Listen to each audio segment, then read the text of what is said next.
Hello and welcome to Chapman News Online, our exclusive show that's exclusive to YouTube. I'm Tara Skipper. And I'm James Leslie. Here's what's going on in and around Orange County. The communications program here at Chapman may be getting a facelift sometime down the road. Diane Gerstenfeld has more with the story.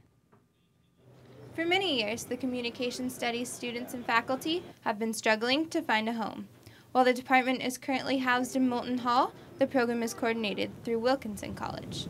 The future of the over 400 communication studies majors here at Wilkinson College of Humanities and Social Sciences is in question. Whether Chapman University will be building them a new home of their own is to be decided soon. Gordon Baps, chair of the Academic Council, proposed to establish a new College of Communications to the Faculty Senate. However, response to the idea appears to be mixed.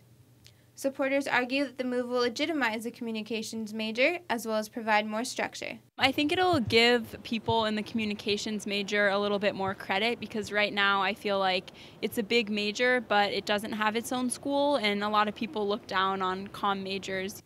The opposition believes that taking other majors, such as public relations and advertising, out of Dodge will end up ruining the program.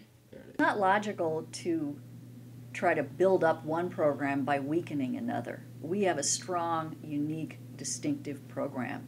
We're successful. To try to change that for someone else's benefit doesn't make any sense. Gordon Baps refused to comment while head of the communications department, Dr. Fran Dixon, was out of town. Both can represent their sides when this topic is discussed at the next town hall meeting. Diane Gerstenfeld, Chapman News. Both the film and English department unanimously voted against moving their programs out, but ultimately, administration will have the final say. A fatal shooting in Long Beach left one immigration agent dead Thursday night. The incident occurred at the Glenn M. Anderson Federal Building after an International Customs Enforcement agent opened fire on two colleagues. After the shooter opened fire, another officer intervened and killed the shooter. The shooting began after a dispute between a supervisor and his employee at around 5:30 p.m. One of the agents died at the scene. The other victim was transported to a local hospital and is in stable condition. Names of the agents involved have not been released. The shooting is being investigated by the Long Beach Police Department, the FBI, and the I.C.E. Office of Professional Responsibility. 3 Camp Pendleton Marines killed in Tuesday's high-speed crash have been identified. Jason Shelbrad, age 22, Christopher Azola, age 21, and Jeremiah Callahan, age 23, were among the 4 active Marines in the speeding Dodge Stratus. The vehicle lost control and struck a tree, killing the 3 and seriously injuring the driver, who remains in critical condition at Mission Hospital. The roads were slippery and wet due to the recent rain, but police say drinking and high speeds were the major factors. The crash is still under investigation. Blood and alcohol reports remain unavailable. Many Chapman students spent Thursday morning giving a gift that's close to the heart. Taylor Neville has the story. Every 2 seconds, someone is in need of blood. Today, the Delta Gamma sorority has teamed up with the Red Cross to give Chapman University students an opportunity to save a life. Students willing to give arrived as early as 9 a.m. to show support for their community. Delta Gamma member Lana Barendse volunteered not only her time for her sorority's sponsored event, but also donated.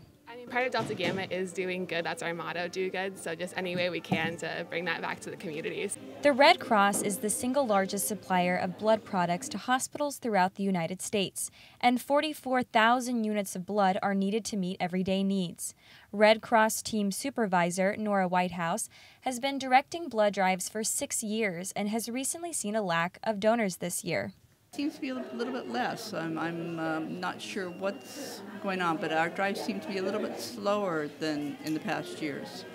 Actually, California imports 30% of its blood from the Midwest, and so if Midwest has weather problems, then of course less people are donating, and it's harder for us to get blood from there. Many people sway away from donating because of their fear of needles, but Dave Goodhart has found a way to face his fear. I make it a habit to do it every single time Chapman does the blood drive. I actually grew up with the fear of needles, and this helps me get over that fear by giving again and again and again. Donating blood is a simple thing to do, but it can make a big difference in the lives of others. For more information on how you can donate, visit redcrossblood.org. I'm Taylor Neville reporting for Chapman News. For more information on where the next drive will be, visit www.redcrossblood.org. Well, that's all for the webisode. Thanks for watching, and make sure to tune in to our next full broadcast airing live every Friday at noon with the replay Tuesday nights at 10 on the Time Warner Channel 6. I'm James Leslie. And I'm Tara Skipper, and this has been Chapman News Online.